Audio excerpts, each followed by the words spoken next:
आज हम बात करने वाला है बेलन का एक्सरसाइज 13.2 यानी कि प्रश्नावली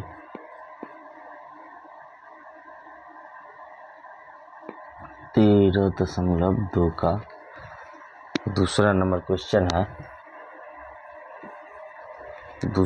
क्वेश्चन।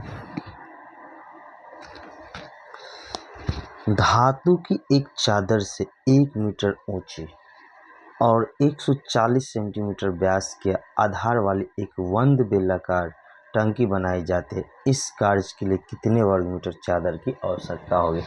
तो सबसे पहले हम फिगर ड्रॉ कर लेते हैं। एक बेलन जो है, एक टंकी बनाई गई है, एक बेलनाकार है, जिसका हाइट जो क्या है, जिसका हाइट है 1 मीटर, जिसका हाइट है 1 मीटर। एक फिगर गड़बड़ा गया, फिगर छोटा पड़ मतलब गड़बड़ा नहीं, छोटा हो जाएगा। फिगर ऐसे है, एक बेलनाकार है जिसका हाइट दिया है 1 मीटर और व्यास दिया है 140 सेंटीमीटर। ठीक, तो हम सबसे पहले लिखेंगे बेलन का हाइट।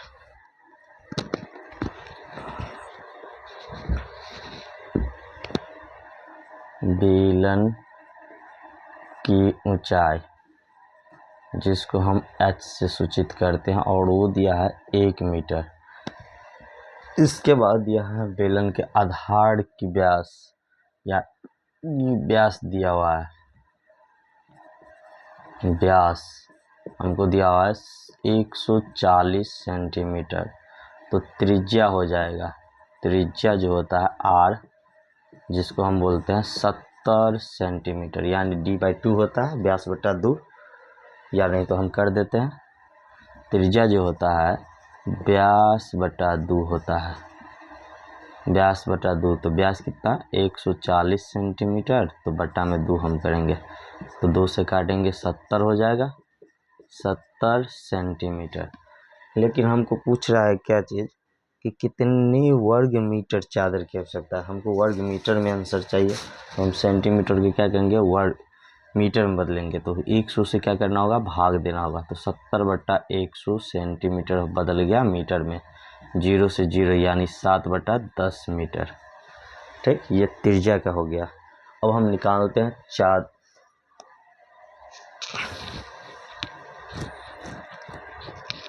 तो लिखेंगे टंकी में लगे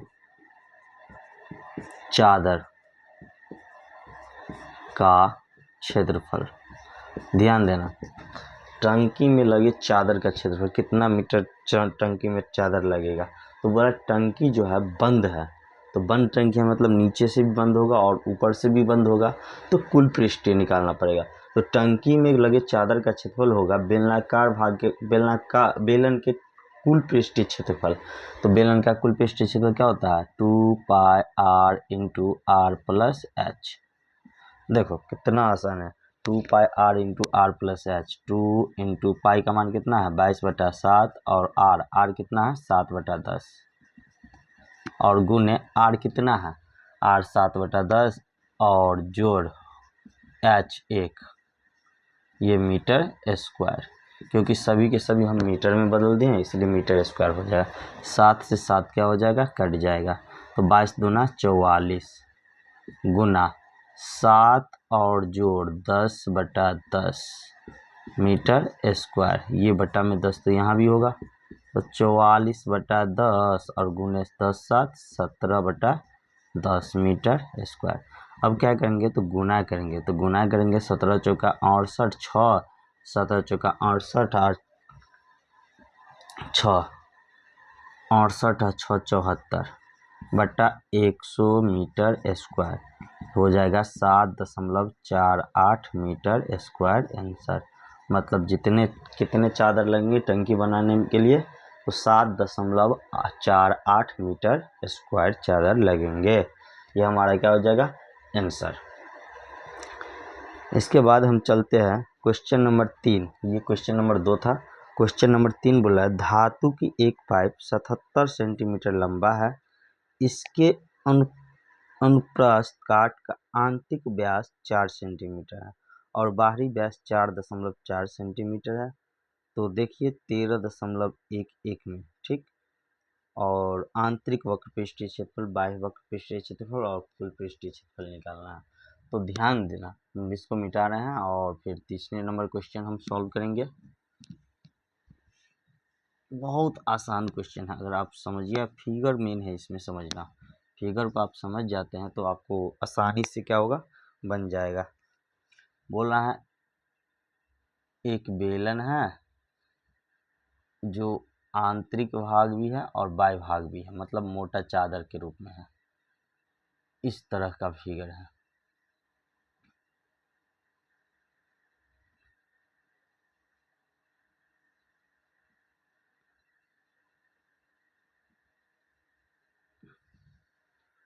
ठीक इसी प्रकार का है।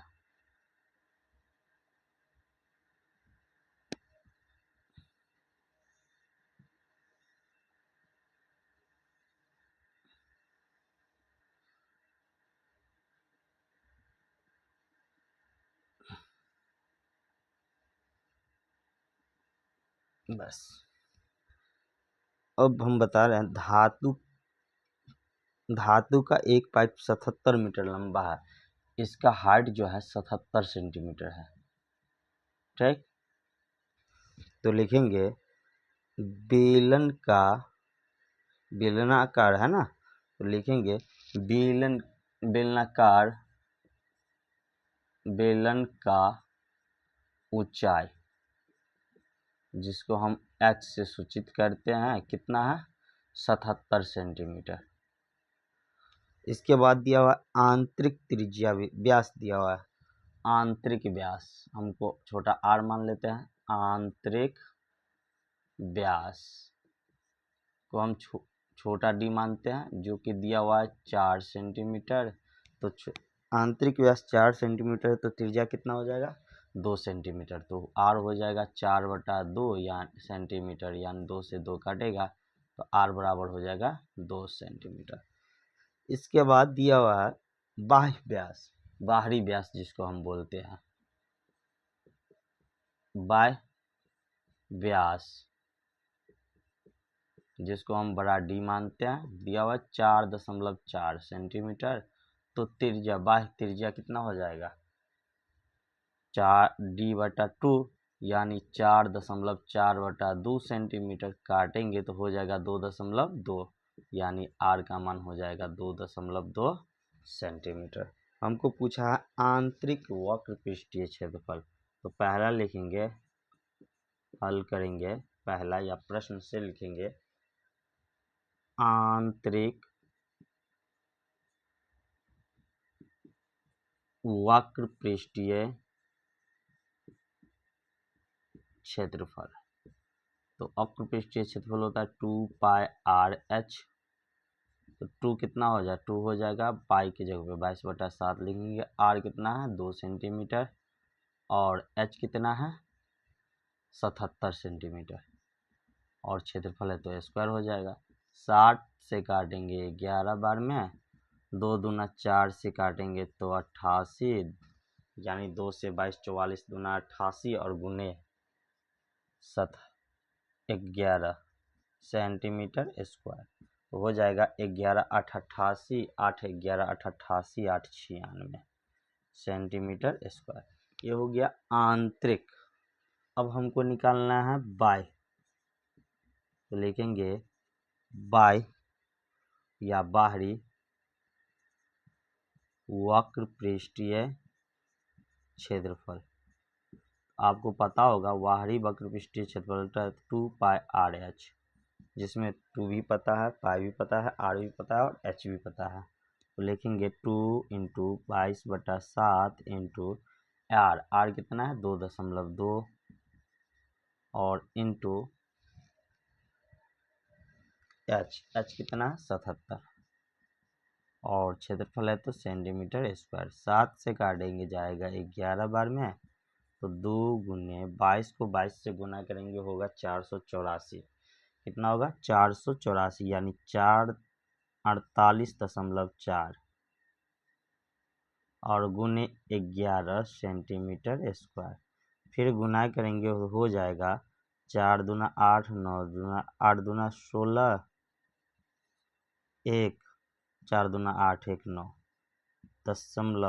.11 सेंटीमीटर स्क्वायर।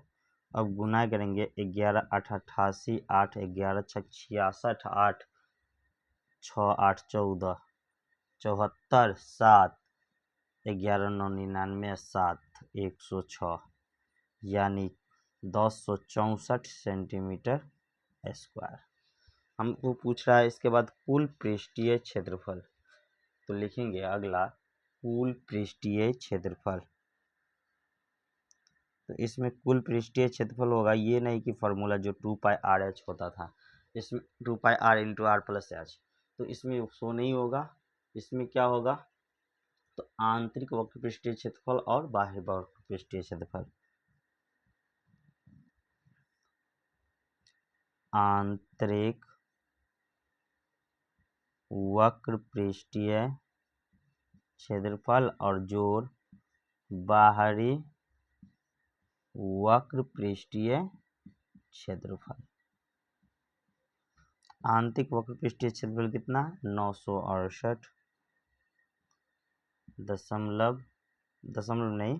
सेंटीमीटर स्क्वायर और प्लस 1064.8 सेंटीमीटर स्क्वायर। दोनों को जोड़ेंगे तो होगा 0.8 सेंटीमीटर स्क्वायर और 4 8 12, 1 6 6 12, 1 13, 1 1 और 9 9 1 10, 1 1 2 यानी 2032.8। कितना हो जाएगा 2032.8।